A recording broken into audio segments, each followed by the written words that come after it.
Hey guys, welcome to another episode of Retro Hardware. Today we're spotlighting a system that many of you guys commented on in our previous episode, the Sega Dreamcast. One of my favorite quotes from one of my favorite movies, Blade Runner, is, "The candle that burns twice as bright burns half as long." And I think that really applies to the Dreamcast. It was launched here in the US on September 9th, 1999, or 9/9/99, and was discontinued only 2 years later. Like the Atari Jaguar, which we featured previously, the Sega Dreamcast marked Sega's last foray into the hardware market before they solely became a software company. During the 16-bit console wars, Sega built up a lot of respect from gamers with their Mega Drive/Sega Genesis console. Then they pissed away all that goodwill from gamers by releasing all these unnecessary add-ons like the Sega CD and Sega 32X. The Sega Saturn also played second fiddle to the Sony PlayStation 1, which handled polygons a lot better. So the Dreamcast was Sega's last attempt to win back all those gamers. One of the first things they did was to make the system white instead of black like their previous systems. Later on, they did release a Sega Sports black version of the console. I love the Dreamcast design. It's small and compact, very much something like Nintendo or Apple would release. You can plug up to 4 controllers in the front. This is the Dreamcast controller. At the top, you can slide in a VMU, or virtual memory unit.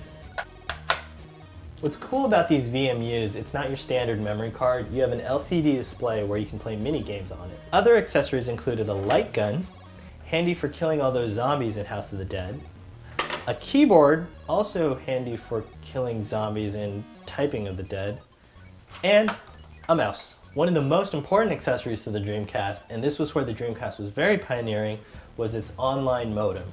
And for once, we got the better deal here in the US because the US system came packaged with the modem. In Japan, you had to buy it separately. Sega also released a broadband adapter for those with Ethernet connections, but those came out pretty late in the Dreamcast lifespan and they're pretty rare. Let's talk about games. So some people think that Sega's prior console, the Sega Saturn, failed because they had no 3D Sonic game. Well, for the Dreamcast, Sega quickly corrected that, and one of the launch titles was Sonic Adventure. Sega also went so far as to team up with Hollywood Video, where you could rent a Dreamcast and a special limited edition of Sonic Adventure a few months before the system officially launched. What I really love about the Dreamcast was that it had a whole bunch of innovative games. You had Typing of the Dead, which took the House of the Dead series, but brought in a keyboard instead of a light gun to do combat.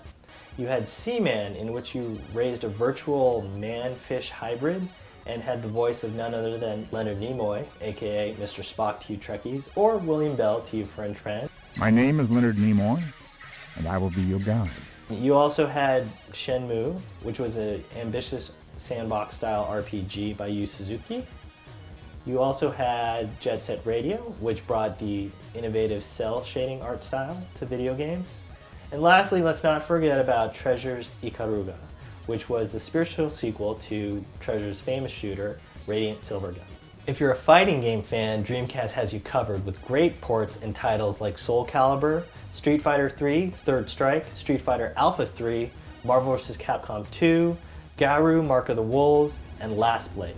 You could play all these fighting games on these excellent fighting sticks from Tech and Sega. Collectors nickname these the Green Goblins. They're really well constructed, super heavy duty, and they're also really easy to mod. So with a great library of games, why did the Dreamcast last only 2 years? Really, it was the PS2.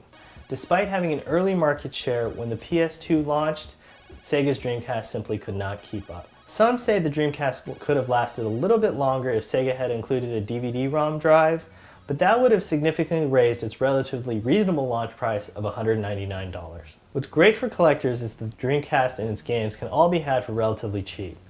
I personally picked up this guy and a whole bunch of games and 2 controllers at a garage sale for 20 bucks. Anyways, that's all the time we have here for today. Thanks again for watching. Happy collecting.